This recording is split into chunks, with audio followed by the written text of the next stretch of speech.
사도신경으로 신앙 고백 드리시겠습니다. 전능하사 천지를 만드신 하나님 아버지를 내가 믿사오며 그 외아들 우리 주 예수 그리스도를 믿사오니 이는 성령으로 잉태하사 동정녀 마리아에게 나시고 본디오 빌라도에게 고난을 받으사 십자가에 못 박혀 죽으시고 장사한 지 사흘 만에 죽은 자 가운데서 다시 살아나시며 하늘에 오르사 전능하신 하나님 우편에 앉아 계시다가 저리로서 산자와 죽은 자를 심판하러 오시리라.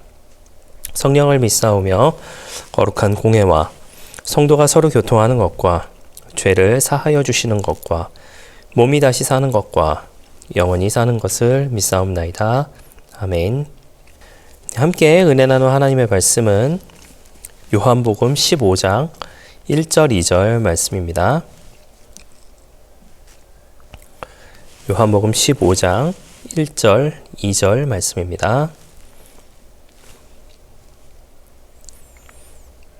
네, 말씀 읽어드리겠습니다. 나는 참 포도나무요 내 아버지는 농부라.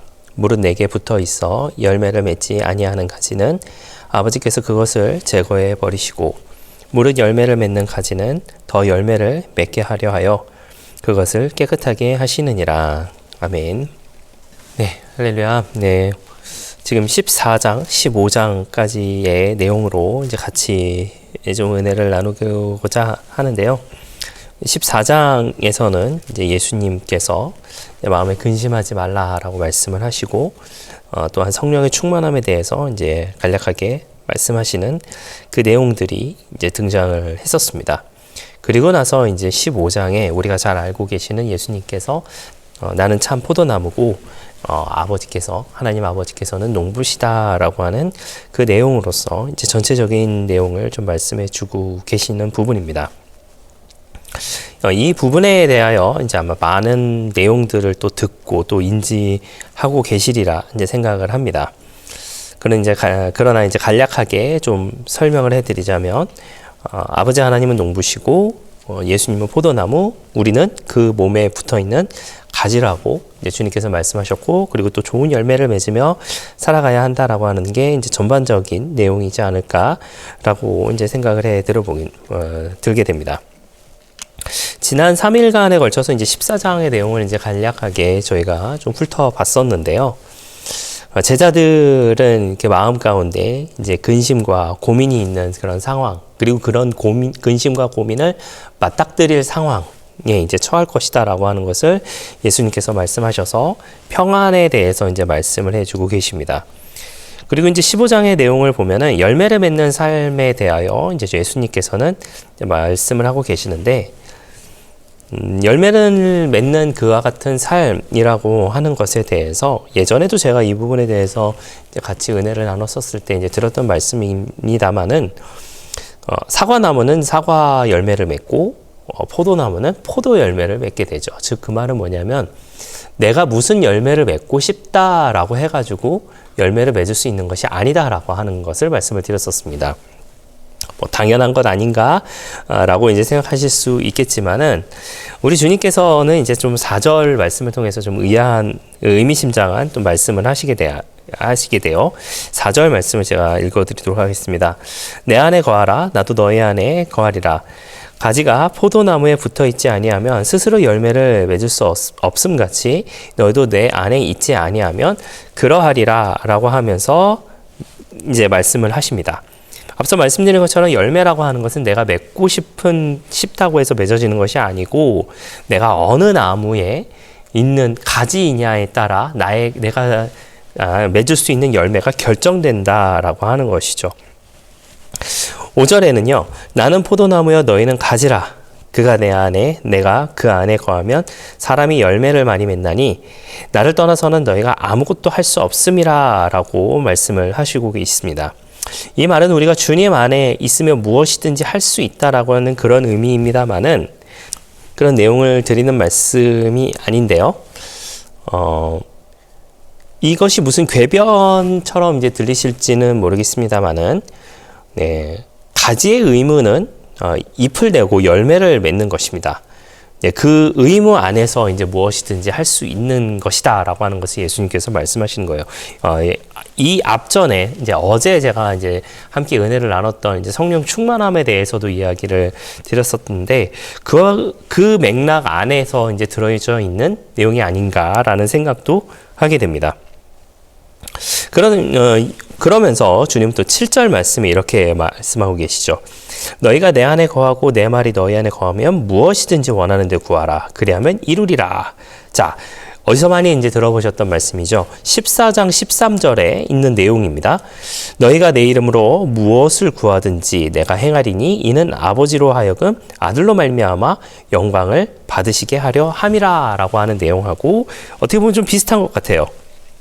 자, 이것에 대해서 이제 좀 결론을 좀 한번 내려보도록 하겠습니다. 지금 좀 많은 거를 쭉 말씀을 드렸었는데요. 결론을 한번 내려보도록 하겠습니다. 그 결론이라고 하는 것은요, 결국 무엇이냐면 하나님께 영광 돌리는 열매를 맺어야 한다라고 하는 것이에요. 자, 8절 말씀에 또 이렇게 있습니다. 너희가 열매를 많이 맺으면 내 아버지께서 영광을 받을 것이요 너희는 내 제자가 되리라 라고 이렇게 말씀하고 계시죠. 그리고 이제 주님의 가르침은 이것이었습니다. 9절에서 10절 말씀인데요. 아버지께서 나를 사랑하신 것 같이 나도 너희를 사랑하였으니 나의 사랑 안에 거하라. 내 아버지의 계명을 지켜 그의 사랑 안에 거하는 것 같이 너희도 내 계명을 지키면 내 사랑 안에 거하리라 라고 이렇게 말씀을 하고 계십니다.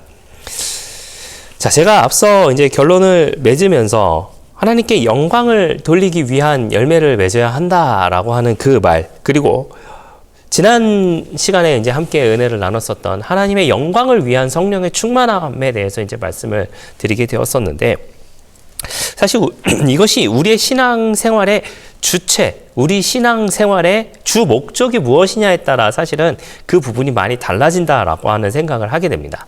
이것이 무슨 이야기냐면, 내가 신앙생활을 하는 이유가 더 잘 살기 위하여서, 혹은 더 잘 되기 위하여서, 혹은 더 높은 자리에 올라가기 위하여서 하는 것이다 라고 한다면 그것이 과연 하나님께 영광을 돌리는 것인가 라고 하는 것을 생각해 보게 되죠. 물론 이것에 대해서 이제 반론을 하시는 분들도 분명히 계시리라 생각합니다.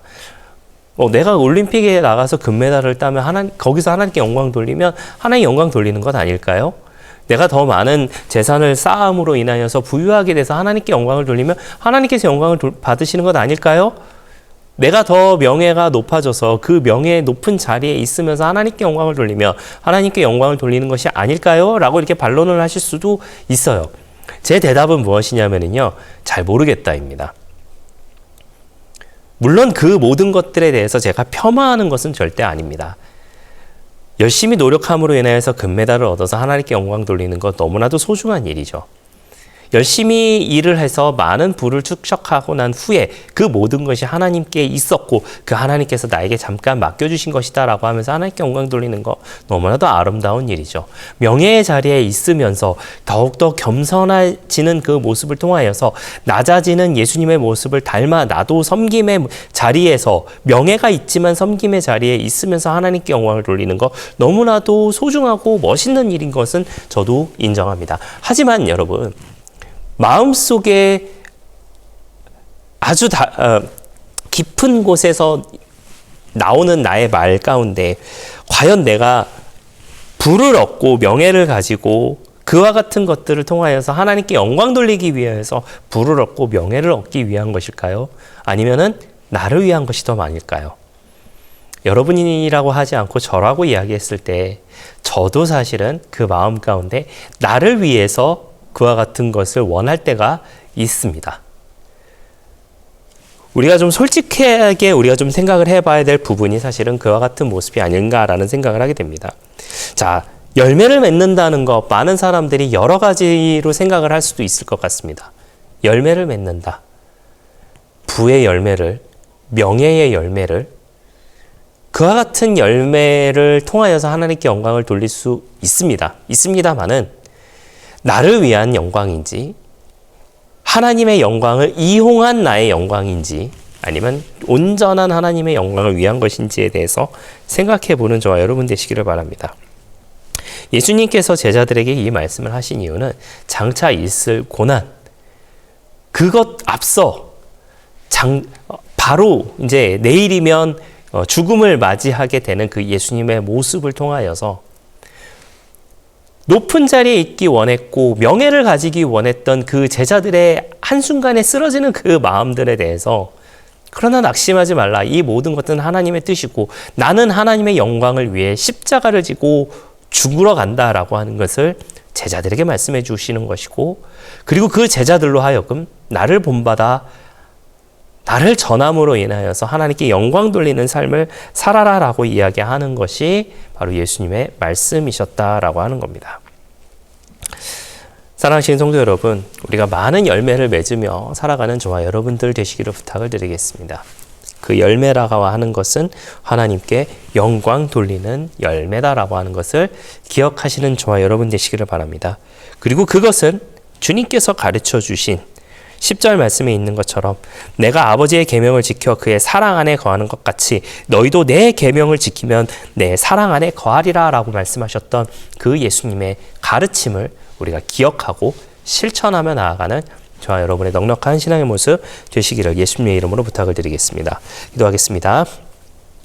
좋으신 아버지 하나님 감사합니다. 저희를 주님의 자녀 삼아주시고 또 함께 예배드리게 하시니 감사를 드립니다. 우리가 주님의 영광을 위한 열매를 맺으며 살아가게 하여 주시옵소서. 그 열매를 통하여서 오직 하나님 한 분만 영광 받으시고, 그리고 그 열매의 모습이 내가 생각하는 모습이 아니라 할지라도 감사함으로 맺을 수 있는 우리 모두의 모습이 될 수 있도록 함께하여 주시옵소서.